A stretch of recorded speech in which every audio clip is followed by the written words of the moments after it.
படத்துல வர பாட்டுல வர லைன்ஸ் மாதிரி, பஞ்சு மிட்டாய் 5 ரூபாய், நீ பாதி தின்று தந்ததால் அது ₹1,00,000 அப்படிங்கிற மாதிரி தான் இவங்க பேசிக்கிட்டு இருக்காங்க. அதனால தான் இவங்களை தற்கொறின்னு சொல்கிறோம். அணில் குஞ்சுகளை பற்றி தான் பேசிகிட்டு இருக்கோம். உடனே நீங்கள் ஆமை குஞ்சுகள்னு நினச்சிக்காதீங்க, ரெண்டும் ஒன்று தான். யாரை பேசினாலும் 2 பேத்துக்கு பொருந்து பாருங்க. இது ₹2, வெறும் ₹2. இப்போ விஜய்னு எழுதியிருக்குதா, அதனால இந்த பலூனோட விலை ஜாஸ்தியாமா. போன வாரம் என்ன ஆகி போச்சுன்னு பார்த்தீங்கன்னா, இந்த விஜய்ங்கிற பலூனை யாரோ கட் பண்ணி விட்டாங்களாமா. அணில்களில் ஒரு அணில் கையோமையோன்னு கதறுது. ஐயோ போச்சே போச்சே போச்சே, என் மொத்த சத்தும் போச்சே அப்படின்னு அழுதுட்டு இருக்கா. அப்போன்னு பார்த்து நம்ம மியாவானந்த் வந்து என்னடா போச்சுன்னு கேட்குறாரு. அண்ணே பலூன் ஒன்று போச்சுனேன்னு சொல்கிறான். இப்போ நான் கட் பண்ணுறேன், அவர் சொல்லுவார், திருப்பி நான் கண்டினியூ பண்ணுறேன். அவருக்கு ஒரே ஒரு கவலை, அண்ணே நான் ஒரு பலூன் விட்டேனே, அந்த பலூனை வந்து எப்படியாவது வாங்கி கொடுனே அப்படின்னாரு. பலூனு தானடா விட்டுட்டு போயேன்டா அப்படின்ன. பலூனு சாதா பலூனாக இருந்தால் விட்டுருப்பேனே, என்னுடைய தலைவருடைய படத்தை போட்டிருந்த பலூனை எடுத்துன்னு போலீஸ் போயிட்டாங்கண்ணே, அந்த பலூனை கொஞ்சம் வாங்கி கொடுக்கணும்னே அப்படின்னாரு. அதுக்கு தான் நம்மளுடைய வழக்கறிஞர்கள்லாம் இருக்கிறாங்கல்லடா, எப்போ வேணாலும் வாங்கிக்கலாம் அப்படின்னா. இல்லைண்ணா, எனக்கு என் தலைவருடைய அந்த பலூனை எனக்கு உடனே வாங்கி கொடுன்னு கேட்டக்கூடிய ஒரு உண்மையான தொண்டன் KV தாமு அவர்கள் என்பதை இந்த நேரத்தில் தெரிவிச்சு. அப்படித்தாங்க, இப்படி ஒரு பலூன் எடுத்து கொடுத்து போட்டா வேலை முடிஞ்சு போச்சா. இப்போ இதில் விஜய்னு வேற எழுதணுமா, நம்மளே எழுதி கொடுத்துட்டா வேலை முடிஞ்சு போச்சு. இந்தா எழுதியாச்சு. இதுக்கு எதுக்குடா வழக்கறிஞர் அணி வேற வேலை செய்யணும், எல்லாத்து மேலேயும் கம்ப்ளைண்டை வேற கொடுக்கணுமாமா. இப்படி பேசிக்கிட்டு இருக்கிறவங்க கிட்ட நம்ம என்னத்தை போய் பேசுறதுன்னு சொல்லுங்க பார்ப்போம். ஆடையத்தோட நிக்கல. இதுக்கு முன்னாடி போய் பார்த்தீங்கன்னா இந்த டம்ளர் இருக்குல்ல, 10,000 ரூபா கொடுப்பாங்களாம். இதோட வெயிட்டு லென்த்து எல்லாம் கணக்கு போட்டோம்னா 40-50 ரூபாய்க்கு மேலே தேராது. ஆனால் இது 10,000 ரூபாய். இது 10,000 ரூபா கொடுத்தெல்லாம் வாங்கிட்டு போல, ஆட்டை போட்டு வாங்கிட்டு போயிடுறாங்களா. நம்ம புசியானந்துக்கு ரொம்ப சங்கடமாக போச்சு. என்னடா இது, நம்மளும் புதுசாக டம்ளர் வாங்க வேண்டியதாக இருக்குதே அண்ணனுக்காக. ஆடா அந்த அணில் குஞ்சுக்கு கிட்ட இவரும் அந்த டம்ளரை திருப்பி கொடுங்கடான்னு கேட்டிருக்கிறாரு. 10,000 ரூபா பணத்துக்கு கொடுத்துட்றேன், நீ எனக்கு பதவி கொடுக்குறியோ இல்லையோ, டம்ளர் மட்டும் என்னட்ட இருந்து திரும்பி கேட்டுறாத. ஏன்னா தலைவன் தொட்டு கொடுத்த டம்ளரு. இந்த மாதிரியான விஷயங்களை எல்லாம் ஒருத்தர் மேடை ஏறி மைக்க பிடிச்சி பேசுறாரு. நம்மெல்லாம் அவர் பேசுறது கேட்டு ஜோக் பண்றாருப்பா அப்படின்னு சிரிக்கிறோம். இல்லைங்க, அவர் ரொம்ப சீரியஸான மனுஷன். என் வாழ்நாளில் நான் பார்க்க விரும்பின சில ஆட்கள் இருக்காங்க. அதுல ஒருத்தங்களை நான் பார்க்கணும் அப்படின்னா டைம் மிஷினை ஏறி போய் போய்கிட்டே இருக்கணும். கிட்டத்தட்ட மனித குலம் தோன்றிய காலத்துக்கு போய் நம்ம பார்க்கணும். அது வேற யாரும் இல்லைங்க, அவர் தான் நம்ம ஆதாமு.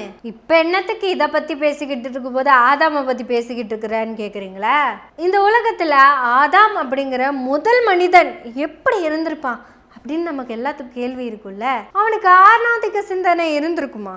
வாய்ப்பே இல்லை. அவனுக்கு யாரு கூடயாவது தன்னை கம்பேர் பண்ணிக்கிட்டு பொறாமப்படுறது அது ஏதாவது இருந்திருக்குமா? வாய்ப்பில்லை. மேல் டாமினேஷன் இருந்திருக்குமா? இல்லை. என்ன ஒரு மனநிலையில அந்த ஆதாம் வாழ்ந்திருந்திருக்க முடியும்? தான் நினைச்சதெல்லாம் பேசிட்டு, தான் நினைச்சதெல்லாம் செஞ்சுட்டு, இடம் பொருள் ஏவல் அப்படி ஒண்ணுமே ஆதாமுக்கு கிடையாதுல்ல. கிட்டத்தட்ட நம்ம டைம் மிஷின் ஏறி போய் ஆதாம் எப்படி இருக்கான் அப்படின்னு பார்க்குறோன்னு வச்சுக்கோங்களேன். ஆதாம் பார்க்க போனா நம்ம புசியானந்த் மாதிரி தான் இருந்திருக்கணும். முதல் மாநாடாகட்டும், பொதுக்குழு ஆகட்டும், இல்லை புக் ரிலீஸ் ஃபங்க்ஷனு, அப்படி டிவிகேவோட எந்த ஃபங்க்ஷனாகவே இருக்கட்டுமே, அது எதை பற்றியாவது ஆனந்த் கவலைப்பட்டிருக்காரா? அன்னைக்கு ஆதாம் அதிகமாக பயன்படுத்தின வார்த்தை ஆண்டவரே கடவுளே அஜித்தே சரி ஆண்டவரே அப்படின்னு தான் பயன்படுத்தியிருக்குவாரு. கடவுள் கடவுள் கடவுள், இதை கொடுத்ததா கடவுள் தான், இதை கொடுத்தது கடவுள் தான் அப்படின்னு தான் சொல்லியிருப்பாரு. என் வாழ்க்கையே நான் கடவுளுக்காக தான் அர்ப்பணிக்கிறேன்னு சொல்லிட்டு இருந்திருப்பாரு. கிட்டத்தட்ட புசியானந்த் இதே மாதிரி தான் பேசிக்கிட்டு இருந்திருக்காரு. பாருங்க, முந்தா நேத்து நடந்த பொதுக்குழு, அதுல அந்த ரமேஷுங்கிற பையன் கத்துன்னு கத்துறான். ஏறி வந்த பொண்ணு கூட ஏதோ ஒண்ணு பேசிட்டு போச்சு. ஆதவர்ஜனா அவர் வங்குக்கு வந்து தீப்பெட்டியோட வந்து அணைச்சு போட்டு போயிருக்கிறாரு. ராஜ்மோகனுக்கு ஒரு குட்டி ஸ்டூலை போட்டு கொடுத்ததும் 8 கோடி மக்களுக்கும் அனைத்தும் கிடைத்து விட்டது அப்படின்னு சந்தோஷப்பட்டு போயிட்டாரு. அதுவும் அவரோட தலைவர் வேற வந்து எனக்கும் திமுகக்கும் தாண்டா போட்டி அப்படின்னு சொல்லி போட்டு போயிட்டாரு. கிட்டத்தட்ட 2026 மே மாசத்துல தமிழ்நாட்டின் சிஎம் ஆக பதவி ஏற்க போகும் சந்திரசேகர் ஜோசப் விஜய் ஆகிய நான் அப்படிங்கிற ரேஞ்சுக்கு பேச ஆரம்பிச்சிட்டாரு. இப்படி எல்லாரும் சேர்ந்து பொங்கு பொங்கு பொங்கு பொங்குன்னு பொங்கிக்கிட்டு இருக்கிறப்ப நம்ம ஆனந்த் வந்து பலூனு கதைய அப்படியே பறக்க விடுறாரு. அவருக்கு உண்மையாலுமே எதை பத்தியுமே கவலை இல்லைங்க. அனில் கேட்கிற பலூனுக்காக மட்டும்தான் அவரோட மொத்த சங்கடத்தையும் இறக்கி வச்சிருக்காரு. இப்படி ஒரு தொண்டை இல்லை, இப்படி ஒரு ரசிகை இருக்கிற கட்சியில தான் நானும் ஒரு பொதுச் செயலாளரா இருக்கேன்னு அவ்வளவு கூசாம சந்தோஷப்பட்டுக்கிறாரு. நம்மள யாராவது கிண்டல் பண்ணுவாங்கன்னு யோசிச்சாரா? ஒரு பொதுச் செயலாளர் பேசாடா இது அப்படின்னு யாராவது சொன்னா அப்படின்னு தான் வருத்தப்பட்டிருப்பாரு. ஒரு கட்சியோட பொதுச் செயலாளர் அவர் கொள்கையை பத்தி என்னைக்காவது பேசி பார்த்துருக்கிறீங்களா? டம்ளர் 10,000 பலூனு வேலை விட்டு போட்டு வா, தலைவர் தலைவர் தலைவர் தலைவர் தலைவர். ஒரு கட்சியை வழி நடத்தணும் அப்படின்னா ஆதாமுக்கு அந்த சிக்கல் இல்லை, ஏன்னா அவர் ஒருத்தர் தான். அதே மாதிரி தான் இந்த புசி ஆனந்துக்கும். எப்படி ஆனந்து இப்படி வெள்ளந்தியே இருப்பீங்கன்னு நாங்க யாருமே நினைச்சு பார்க்கலையே. இன்னையில இருந்து உங்க பேரை மாத்திக்கங்க, நீங்க புசி ஆனந்த் கிடையாது. தாவேகா கிண்டர் கார்டனுடைய மூத்த உறுப்பினரான ஆதாமே நீங்க தாங்க. இனி நீங்க எல்லாரும் சொல்லுங்க, நம்ம தாவேகாவின் பொதுச் செயலாளரான ஆதாமே. ஏன்னா ஆதாம் இப்படித்தாங்க இருந்திருக்கணும். ஏன்னா 10 பொருத்தம் மட்டும் இல்லைங்க, 25 பொருத்தமும் இவரை தாண்டி யாருக்கும் பொருந்தாது. இம்புட்டு நேர்த்தியா அவ்வளவு கிளியரா எதை பத்தி கவலைப்படாம ஒருத்தர் இருக்கிறாருன்னா அது நம்ம ஆனந்த் என்கிற ஆதாமை தவிர வேற யாருக்கும் கிடைக்காது. தலைவரே மோடியை திட்டுறாரு, ஆனா இவர் என்ன சொல்லிப்பட்டாரு? 700 கோடி பேரு நம்ம தலைவரை ரசிச்சு கேட்குறாங்க அவர் பேச்ச அப்படின்னு சொன்னாரு. இந்த வில்லேஜ் குக்கிங் சேனல் இருக்குல்லங்க, அதை ஒரு 700 கோடி பேர் பார்த்துருக்குறாங்க. அது தப்பில்லை.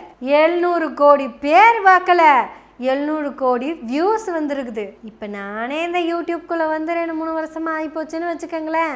அதிகபட்சமாக என்ற சேனலோட வியூஸ் பார்த்தீங்கன்னா ஒரு வீடியோ 2 லட்சம் வியூஸ் போயிருக்கும். இப்போ இந்த 2 லட்சம் பேர் தான் என்னை வந்து அதிகபட்சமாக பார்த்துக்கிட்டு இருந்திருக்கிறாங்க. வியூஸ்ன்னு பார்த்தோன்னா ஒரு 4 கோடி வியூஸுக்கு மேலே வரும். இவ்வளவு தாங்க, இப்படித்தான் சொல்லணும். ஆனால் அதை கூட வெள்ளந்தியா நம்ம ஆனந்த் என்கிற ஆதாம் அவ்வளோ அழகாக சொல்லியிருக்கிறாருங்க.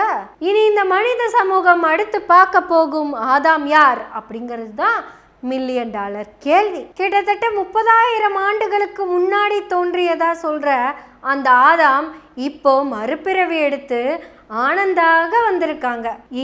இவரை விட்டா இனி ஒரு ஆதாமியோ ஆனந்தியோ நம்ம இனி எப்ப பார்க்க போறோம்னு தெரியல. அதனால இனி நீங்க எப்ப புசி ஆனந்த பார்த்தாலும் சந்தோஷமா புன்னகையோடையே பாருங்க.